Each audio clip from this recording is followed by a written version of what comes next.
తండ్రి అయిన దేవునికి మహిమ కలుగునుగాక.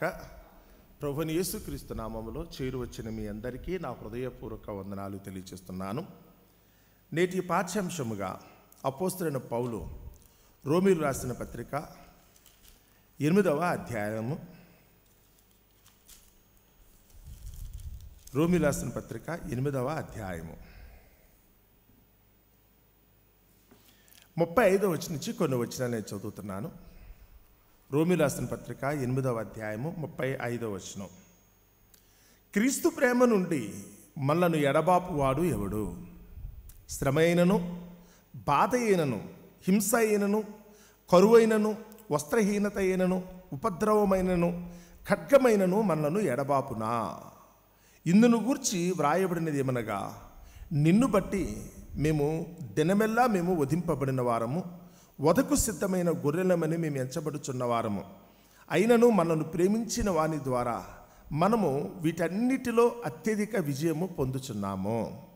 దేవుడు తన పరిశుద్ధ వాక్యమును మన వినికిడిలో దీవించి ఆశీర్వదించునుగాక. ఆమేన్. చదవబడిన ఈ మాట రోమా పట్టణంలో ఉన్న క్రైస్తవులను ఉద్దేశించి మరి పౌలు గారు రాసిన మాట. ఆ రోజు ప్రపంచానికి కేంద్రం, ప్రపంచానికి అంతటికి కూడా పరిపాలనా కేంద్రం అంటారు. అక్కడే ఉండేవారు చక్రవర్తి. ఆ చక్రవర్తి యొక్క ఏలుబడిలో యావత్తు ప్రపంచమంతా కూడా పరిపాలించబడుతున్న సమయం. ఆ సమయంలో అక్కడున్న సంఘాన్ని బట్టి, అక్కడున్న విశ్వాసాలను ఉద్దేశించి పౌలు గారైతే కనుక ఈ మాట చెప్తున్నాడు. అధికారము మనుషులైతే కనుక దేవునికి దూరం చేస్తున్నాడు. ఒకటే గుర్తుపెట్టుకోండి, అధికారము మనుషులైతే కనుక దేవునికి దూరం చేస్తుంది. మీరు సృష్టి ప్రారంభం నుంచి కూడా ఆలోచించినప్పుడు చేతిలో అధికారం ఉన్న వాళ్ళు ఎవరైతే ఉన్నారో వారికి ఉన్న అధికార బలమును బట్టి సగటు మానవులను లేకపోతే సగటు విశ్వాసులను దేవునికి దూరం చేసే పరిస్థితి వస్తుంది. రాజు సౌలైన ఒక విధంగా చూస్తే రాజుగారు అంటే రాజైన సౌలు అని కనుక మనం అనుకునేటట్టయితే ఆయన రాజ్యాధికారంకి వచ్చిన తర్వాత దేవునికి ఇష్టంగా ఉన్నంతసేపు నిజంగానే దేశము, అందులో ఉన్న ప్రజలందరూ కూడా క్షేమంగా ఉండటానికి అవకాశం కలిగింది. కానీ ఒకానొక సమయంలో తనకు మేలు చేసిన దావీదు మీదనే సౌలు గారికి అయితే కనుక అనుమానం వచ్చింది, కోపం వచ్చి ద్వేషించడం ప్రారంభించాడు. ఎప్పుడైతే సౌలు దావీదుని ద్వేషించడం ప్రారంభించాడో దావీదుని చంపాలని ప్రయత్నించాడు. ప్రాణం రక్షించుకోవడం కోసం దావీదైతే అరణ్యాలంట పారిపోయాడు. చివరికి ఎంతవరకు వచ్చిందంటే కనుక ఆ దేశం వదిలిపెట్టి పారిపోయి వేరే రాజు దగ్గరికి వెళ్ళి శరణు కోరాల్సిన పరిస్థితి దావీదుకి కలిగింది. ఆ దేశాన్ని కూడా విడిచిపెట్టి పరవాసం వెళ్లాల్సిన పరిస్థితి దావీదు గారికి వచ్చింది. ఆ సమయంలో సౌలుతో దావీదు ఒక మాట అంటున్నాడు, ఎందుకు నన్ను తరుముతున్నావు? నేను మిన్నలేని కదా, కౌసు పెట్టిన తరిమినట్టు తరుముతున్నావు. నన్నైతే కనుక ఈ దేశం నుంచి వెళ్ళిపోమనో లేకపోతే కనుక చచ్చిపోమనో నువ్వు చెప్తున్నావు. నేను చావు తప్పించుకుని ఈ దేశం నుంచి వెళ్ళిపోవడానికి సిద్ధమే, కానీ పరోక్షంగా నేను ఎవరికి దూరం అయిపోతానో తెలుసా? దేవుని సన్నిధికి నేను దూరం అయిపోతాను కదా. చదువుతారు సార్ ఆ మాట. అధికారంలో ఉన్నవాళ్ళు ఒకవేళ కనుక తమకున్న బలిమిని ప్రయోగిస్తే, ఎవరైతే కనుక దేవుని యందు భయభక్తులు కలిగిన సగటు విశ్వాసులు ఉన్నారో వారి పరిస్థితి చివరికి దేవునికి దూరమయ్యే స్థితి వస్తుందంట. ఆ మాటనే దావీదు గారు అయితే కనుక ఆ రోజు సౌలుతో చెప్పి చాలా బాధపడతాడు. ఎందుకు నన్ను ఎంత తరుముతున్నావు, నన్ను ఇంత ఇబ్బంది పడుతున్నావు, దేవుని సన్నిధిలోంచి నన్ను ఎందుకు తరిమేస్తున్నావు అన్న సంగతిని గురించి ఆయన అన్నమాట. మొదటి సమూయేలు గ్రంథం 26వ అధ్యాయము, మొదటి సమూయేలు గ్రంథము 26వ అధ్యాయము 19వ వచనం నుంచి ఆ రోజు అధికారం ఉన్నది కదా అన్న ఉద్దేశంతో దావీదుని చంపాలనో లేకపోతే తరిమేయాలనో ఉద్దేశంతో సౌలు ప్రయత్నం చేస్తుంటే, ఎందుకంటే దావీదు ఉంటే కనుక తన అధికారానికి నష్టం అనుకున్నాడు. అతను దావీదు ఉంటే కనుక తన పదవి పోతుందేమన్న ఉద్దేశంతో పదవిని కాపాడుకోవడం కోసం దావీదుని తరుముతుంటే వారిద్దరి మధ్య సంభాషణ ఎలా ఉందో సార్ చదువుతున్నాను చూడండి. 18 నుంచి చదువుతున్నానే. మొదటి సమూయేలు గ్రంథము 20వ అధ్యాయము 18వ వచనం నుంచి చదువుతున్నాను. నా ఏలిన వాడు తన దాసుని ఎలాగూ ఎందుకు తరుముచున్నాడో, నేనేమి చేసి తిని, నా వలన ఏ కీడు నీకు సంభవించునో? రాజా, నా ఏలినవాడా, నీ దాసుని మాటలు వినుము. నా మీద పడవలనని యెహోవా నిన్ను ప్రేరేపించిన ఎడల నైవేద్యము చేసి ఆయనను శాంతిపరచవచ్చును. అయితే నరులెవరైనాను నిన్ను ప్రేరేపించిన ఎడల వారు యెహోవా దృష్టికి శాపగ్రస్తులగుదురు. వారు నీవు దేశముని విడిచి అన్ని దేవతలను పూజించమని నాతో చెప్పి యెహోవా స్వాస్యమును హత్తుకొనకుండా నన్ను వెలివేయుచున్నారో. ఎక్కడి నుంచి ఎక్కడ తరిమేస్తున్నారు? నేను ఒకవేళ కనుక ఈ దేశం నుంచి వెళ్ళిపోతే, ఈ స్థలం నుంచి వెళ్ళిపోతే నేను బయట దేశానికి వెళ్ళాలి. కాని వారి దగ్గరికి వెళ్ళాలి. వారెవరో నాకు తెలియదు. అక్కడికి వెళ్ళినప్పుడు దేవుని సన్నిధి నాకు దొరకదు. దేవుని ప్రజలతో నాకైతే కనుక సాంగత్యం ఉండదు. తెలియకుండా వారి మధ్యకి వెళితే తప్పని పరిస్థితిలో నేను కూడా వాళ్ళతో కలిసి అన్ని దేవతలను పూజించాల్సిన పరిస్థితి వస్తుంది కదా. అంతే కదా. అబ్రహాము దగ్గర ఉన్నంతసేపు లోతు అబ్రహాముతో కలిసి దేవునికి తెగనక చక్కగా ప్రార్థన చేసుకుని దేవుని సన్నిధిలో నిర్దోషిగా బ్రతికాడు. అబ్రహామును విడిచిపెట్టి ఎప్పుడైతే కనుక సొదొమ పట్టణానికి వెళ్ళిపోయాడో, ఇప్పుడు అక్కడ ఎవ్వరూ కూడా దేవుని ఎరిగిన వారు లేరు. ఆ దేవుని ఎరిగిన వారు లేని చోట ఎప్పుడైతే లోతు కాపురం ఉండటం ప్రారంభించాడో, తన కూతుర్లు కానీ తన భార్య కూడా చివరికి వారి యొక్క అలవాట్లను బట్టి తాము నమ్ముకున్న దేవుని కూడా వాళ్ళు విడిచిపెట్టి, ఎందుకంటే దుష్ట సాంగత్యము మంచి నడవడం ఏం చేస్తుందట, చెడగొడుతుంది కదా. మీరేనా అంతే. ఈడు కూర్చున్న మీరు, మీ పిల్లలే కనుక మీతో పాటు ఉన్నట్టయితే ఖచ్చితంగా మీకున్న భయభక్తులతోనే వాళ్ళు కూడా పెరుగుతారు. కావాలనుకుంటే మీరు చదువుకునే పిల్లలు చూడండి, మీ దగ్గర ఉన్నంతసేపు ఎంత చక్కగా ఉన్నారో. ఇప్పుడు ఇల్లు దాటి ఊరు దాటి చదువు నిమిత్తం దూరంగా వెళుతున్నారు. కానీ వారున్న చోట ఒక దేవుని సన్నిధి కనుక లేకపోతే, వారు దేవుని యందు భయభక్తులు లేని వారి మధ్యన కనుక వాళ్ళు జీవించే పరిస్థితి వస్తే 1 సంవత్సరం 2 సంవత్సరాలు గడిచేటప్పటికల్లా వాళ్ళ ఆలోచన విధానమే మారిపోతుంది. ఇప్పటివరకు తల్లిదండ్రుల ఎడలు ఎంతో గౌరవభావంతో ఉన్నవాళ్ళు, తల్లిని తండ్రిని ప్రేమించే మీ పిల్లలు కూడా 1-2 సంవత్సరాలు గడిచేటప్పటికల్లా మీ మీద ఎదురు సమాధానం చెప్పి తిరగబడే పరిస్థితి వస్తుంది. రీజన్ అంటే కనుక వాళ్ళు పెరిగిన వాతావరణం మీకు స్పష్టంగా కనపడుతుంది. ఎవరైనా చదువు కోసం పిల్లల్ని పంపించిన వాళ్ళైతే కనుక సిద్ధంగా ఉండండి. ఇప్పటివరకు మీ చెంగట్టుకు తిరిగిన వాళ్ళే, మీరంటే కనుక ప్రేమాప్యతలు ప్రదర్శించిన వాళ్ళే. చదువు అయిన తర్వాత 2 సంవత్సరాల 3 సంవత్సరాలు బయటికి వెళ్ళి తిరిగి వచ్చిన తర్వాత వాళ్ళు చూడండి, తెలియకుండానే మీ మీద వాళ్ళకి గౌరవభావం తగ్గిపోతుంది. ఎందుకంటే లోకం వాళ్ళు ప్రేరేపించే విధం కానీ వాళ్ళు నేర్పించే విధం అంతా కూడా దుష్టునికి దగ్గరగా ఉంటుంది. తల్లిదండ్రులకు అవిధేయులుగా మారిపోయే పెంపకం అది. మీరు లోకంలోకి వెళ్ళినప్పుడు ఈరోజు తల్లిదండ్రులకి విధేయులుగా ఉండే పరిస్థితి ఎవరికి లేదు. ఒకవేళ పరలోకమందున దేవునికి ఇష్టంగా ఉండేటట్టుగా ఈ ప్రపంచం లేదు. దేవుణ్ణే ధిక్కరించేటట్టుగా ఉన్నారనుకుంటే వారు తల్లిదండ్రిని ధిక్కరిస్తారు. దేవుణ్ణి ధిక్కరించేవాళ్ళు భర్తను భార్యను కూడా ధిక్కరిస్తారు. దేవుని ధిక్కరించేవాళ్ళు పిల్లలు కూడా ప్రేమించలేరు. దేవునికి అవిధేయులుగా ఉండేవాళ్ళైతే కనుక చుట్టూ ఉన్న సమాజం మీద కూడా వాళ్ళకి ఏమాత్రము కూడా ప్రేమ, భక్తి, గౌరవం అనేది మాత్రం ఏమీ ఉండదు. ఇక్కడ అదే చెప్తున్నాడు దావీదు, నన్ను దయచేసి ఈ దేశం నుంచి తరిమేయొద్దు. దేవుని ప్రజల ముందు నుంచి అయితే కనుక నన్ను తరమొద్దు. నిన్ను దూరంగా వెళ్ళాననుకుంటే తెలియకుండానే నేను కూడా దుష్టుని యొక్క ఆలోచన బట్టి నేను చేయకుండా పనులు నేను కూడా చేస్తాను. నన్ను ఎందుకు తరుముతున్నావు అని 20 అంటాడు చూడండి. అక్కడ నా దేశమునకు దూరముగాను యెహోవా సన్నిధికి ఎడముగాను నేను మరణమును ఉండకపోవునుగాక. నేను దేవుని సన్నిధిలో చనిపోవాలని కోరుకున్నాను.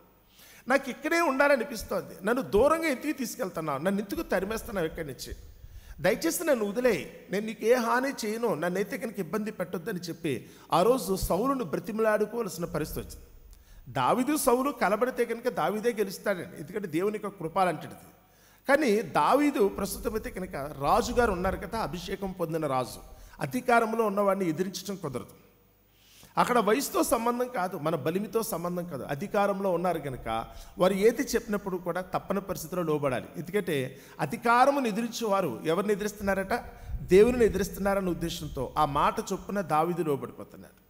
ఈరోజు మన దగ్గరికి వచ్చేటప్పుడు కూడా ఈరోజు మన విశ్వాసాన్ని అయితే కనుక కాపాడుకోవడం కోసం ఈరోజు మనము కూడా పడరాని ప్రయత్నాలు చేయాల్సిన పరిస్థితి వస్తుందంట. ఆ రోజు షడ్రకు మేషకు అబేద్నెగోలు కూడా తమ నమ్ముకున్న దేవుడైన యెహోవాను విడిచిపెట్టాలన్న ఆజ్ఞ ఎవరిచ్చారో తెలుసా? నెబుకద్నెజరు చక్రవర్తి చెప్తున్నాడు, నా మాట విని మీరు అర్జెంటుగా నేను చెప్పిన ఆ బొమ్మకైతే కనుక పూజిస్తారా లేదా, నమస్కరిస్తారా లేదని చెప్పి బలవంతం చేశారు అతను. ఆ రోజైతే కనుక అధికారం తెలియకుండానే మన దేవునికి దూరం చేస్తుంది. ఒక దానియేలు గారి దగ్గరికి వచ్చినప్పుడు కూడా ఆ రోజు దర్యావేష రాజు యొక్క ఆజ్ఞను బట్టి అయితే కనుక నువ్వు దేవునికి ప్రార్థన చేయడానికి వీల్లేదనుకునే రోజులు వస్తాయి. ఈరోజు మనం కూడా అయితే కనుక కళ్ళ ముందు మెల్లమెల్లగా అయితే కనుక ఈరోజు చూడబోతున్నాం కదా, జరుగుతున్న పరిణామాలను బట్టి మనల్ని కనీసం అయితే కనుక దేవుని సన్నిధిలో కూర్చొనిస్తారా, దేవునికి ప్రార్థన చేసే అవకాశం మనకి ఇస్తారా, మన విశ్వాసాన్ని కాపాడుకునే పరిస్థితిని అయితే కనుక లోకంలో మనకు కల్పిస్తారా? ఎందుకంటే అధికారాన్ని చూపించి ఆ బూచిని చూపించి మేము చెప్పింది వినాలి కదా అనే ఉద్దేశంతో అయితే కనుక దేవుని నామానికి విరోధంగా అయితే కనుక ఈరోజు దుష్టుడు అయితే కనుక ప్రయత్నించే రోజులు ఇవి. అందుకని ఒకరు చర్చస్ని పడగొడుతున్నారా, లేకపోతే కనుక సంఘాల మధ్యనైతే కనుక వాళ్ళైతే కనుక మరొక విధాన్ని విభజన కలిగిస్తున్నారా, భయపెడుతున్నారా, బెదిరిస్తున్నారా, ఏదో ఒక విధంగా అయితే కనుక మనుషుల్ని అయితే కనుక దేవునికి దూరం చేయడం కోసం ఈరోజు కూడా ఎన్నో ప్రయత్నాలు అయితే కనుక ప్రారంభమైపోయినాయి. దుష్టుడు అది ఇదని కాదండి, ఏ విధంగానే ప్రయత్నిస్తాడు. దావీదుని మీద అయితే కనుక నిందేమని మోపాడు తెలుసా? రాజుగారిని చంపేసి అధికారం తీసేసుకుంటాడట. దేశద్రోహం కింద రాజద్రోహం కింద దావీదుని తరిమేశారు. దేశద్రోహం కింద రాజద్రోహం కింద అయితే కనుక దావీదుని తరిమేశారు. షడ్రకు మేషకు అబేద్దుని దగ్గరికి వస్తే వాళ్ళు అగ్నిగుండం ఎందుకు తోస్తారో తెలుసా? ఏం తప్పు చేశారు వాళ్ళు? వాళ్ళే మర్డర్ చేసిన వాళ్ళు కాదు, మానభంగం చేసిన వాళ్ళు కాదు, దొంగతనం చేసిన వాళ్ళు కాదు, మరొకటి కదాలు. వాళ్ళు ఏమీ చేయలేదు. రాజుగారు చెప్పిన మాట వాళ్ళు వినలేదు. రాజుగారు పూజించమన్న వారిని పూజించలేదు, అంతే. రాజుగారు ఏది చెప్తుంది వినాల్సిందే, అధికారులు ఏది చెప్తుంది వినాల్సిందే తప్ప ఎందుకు అని అడగకూడదు. అడిగామా కేసు పెడతారు. వాళ్ళ పనికి అడ్డం వస్తానం అనుకుంటే కనుక కేసు పెడతారు. వాళ్ళ మాట వినకపోతే కనుక రాజ్యద్రోహం కేసు పెట్టేస్తారు. దానియేలు గారి దగ్గరికి వచ్చినప్పుడు కూడా అంతే. నేనేం తప్పు చేశానండి? రాజుగారికి నేను ఎంతో గొప్ప సేవ చేస్తాను కదా, ఆయన దగ్గర ప్రధానమంత్రి నేను, దేశానికి ఎంతో ప్రయోజనకరంగా ఉన్నాను కదా. కాదు, మీరు దేవునికి ప్రార్థన కూడా చేయకూడదు. ఒక్కొక్క మెట్టు వచ్చినప్పటికల్లా ఏమవుతుందో తెలుసా? చివరికి మీ ఇంట్లో కూర్చుని మీరు ప్రార్థన చేసిన తప్పనే రోజులైతే కనుక త్వరలో రాబోతుంది. మీరు ఇంట్లో కూర్చుని అయితే కనుక మీ ప్రార్థన చేసుకుంటానికి దానియేలు గారు అయితే కనుక బయట గుడిలో కూడా వెళ్ళా. ఆ సమయానికి దేవాలయం కూడా లేదు. తన ఇంటి గదిలోకి వెళ్ళి అదేనే మేడ మీదకి ఎక్కి ఆ మిద్దె తలుపులు అయితే కనుక యెరూషలేము తట్టు తిరిగి ఉండగా ఆయన అయితే కనుక అటు చూసి ప్రార్థన చేసుకోవడం కూడా తప్పైపోయింది. భవిష్యత్తులో అయితే కనుక మనం కూడా రుచి చూడబోయేది అదే. మనం కూడా రుచి చూడబోయేది అయితే కనుక జరిగేది అయితే కనుక ఇదే. దేవుని వాక్యం అయితే కనుక అదే చెప్తుంది. మరి ఏం చేస్తారు అన్నది ప్రశ్న. అప్పుడు దానికైతే కనుక ఇక్కడ సమాధానం చెప్తున్నాడు. దానికి ఈరోజు అయితే కనుక రోమా పట్టణంలో ఉన్న ఆ ప్రభుత్వాన్ని ఉద్దేశించే, ప్రభుత్వం ఎక్కడైతే ఉంటుందో వారిని ఉద్దేశించి చెప్తున్న మాట ఏంటంటే 35వ వచనం, రోమీయులకు రాసిన పత్రిక 8వ అధ్యాయము. క్రీస్తు ప్రేమ నుండి మనలను ఎడబాపువాడు ఎవడో? క్రీస్తు ప్రేమ అంటే దేవుని ఆజ్ఞలను అనుసరించటం. అంటే దేవుడు చెప్పిన మాట నుంచి మనల్ని తప్పించేవాడు ఎవరు? ఆ రోజు షడ్రకు మేషకు అబేద్నెగోలను అయితే కనుక దేవుని ఆజ్ఞ నుంచి తొలగింప చేయాలని ప్రయత్నించారు. లేదని కూడా దానియేలు గారి దగ్గరికి వచ్చినప్పుడు దేవుని ఆజ్ఞ నుంచి తొలగింపాలని ప్రయత్నించడం చేశారు. ఓ మొర్దెకైనైతే కనుక ఆ విధంగానే బెదిరించడానికి ప్రయత్నం చేశారు. వాళ్ళైతే కనుక చావుకని సిద్ధపడ్డారే తప్ప దేవుని ఆజ్ఞ నుంచి తొలగిపోవడానికి వాళ్ళు ప్రయత్నం చేయలేదు. వాళ్ళు నిలబడ్డారు. ఈరోజు మన దగ్గర కూడా అదే పరిస్థితి కనుక ఉత్పన్నమైతే కనుక ఏం చేస్తారు? మన వరకు వస్తే కనుక మన విశ్వాసాన్ని మనం కాపాడుకునే పరిస్థితి వస్తే కనుక ఏం చేస్తారు అన్నప్పుడు ఆయన అన్నాడు చూడండి, శ్రమ అయినను, బాధ అయినను, హింస అయినను, కరువు అయినను, వస్త్రహీనత అయినను, ఉపద్రవమైనను, ఖడ్గమైనను మనలను ఎడబాపునా. ఎన్ని రకాల శోధనలు వస్తాయట?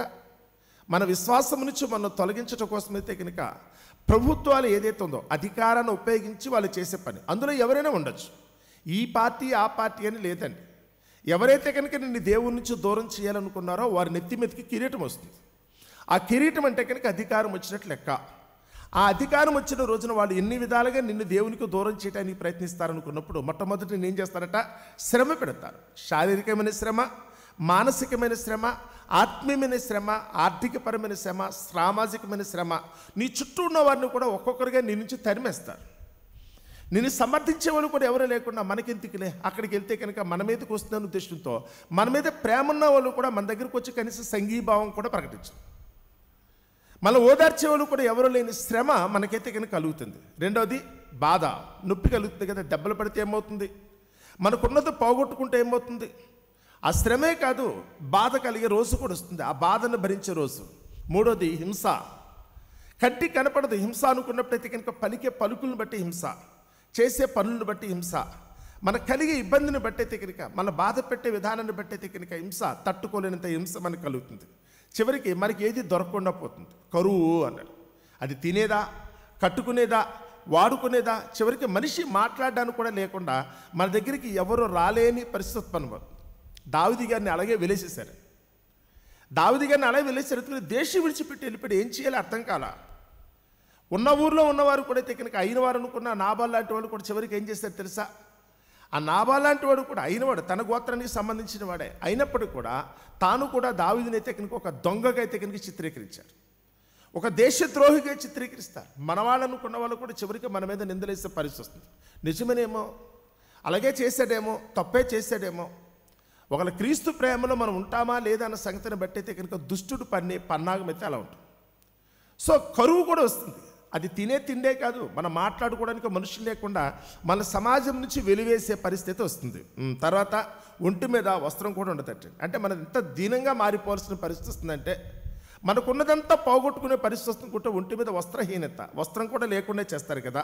ఉపద్రవమైనను చివరికి ఖడ్గం చంపడానికి కూడా ప్రయత్నం చేస్తారు. ఓకే, ఉంటావా పారిపోతావా? దేవుని సన్నిధిలో మీ విశ్వాసాన్ని కాపాడుకుంటారా, పారిపోతారా? ఈరోజైతే కనుక ప్రశ్న అయితే కనుక అదేనండి. లోకంలో ఉన్న ఏ ఒక్కరి దగ్గరికి వెళ్ళినప్పుడు కూడా మనందరూ కూడా అయితే కనుక సంసిద్ధులు కావాల్సింది అదే. ఉందామా, వెళ్ళిపోదామా? జరిగేదాన్ని బట్టి ఎప్పుడు తొందరపడకండి. పరలోకాన్ని దృష్టిలో పెట్టుకోండి. విశ్వాసమునకు కర్తయు దాన్ని కొనసాగించేవాడైనా యేసు వైపు చూడండి. ఆ యేసు అయితే కనుక తను కలిగిన వాటి అన్నిటిలోంచి ఎంత ఓర్పుగా ఆయన ఉన్నాడో తెలుసా? మరణము నుంచి తను తప్పించుకునే వానికి ఆయన ప్రార్థనలు యాచనలు సమర్పించి ఆయన అంగీకరించబడ్డాడు. మనకంటే ఎక్కువగా ఆయన శోధించబడ్డాడు. చెప్పాను కదా, కరువు అనుకున్నప్పుడు మనుషులు కూడా ఉండరు, ఒంటి మీద వస్త్రము కూడా ఉండదు. కావాలంటే యేసు ప్రభు చనిపోయినప్పుడు ఏం జరిగిందో చూడండి. ఆయన ఒంటి మీద ఉన్న వస్త్రాలు కూడా తీసేసి వాళ్ళందరూ ఏం చేశారట, చీటీలు వేసుకుని మరి పనిచేసుకున్నారట.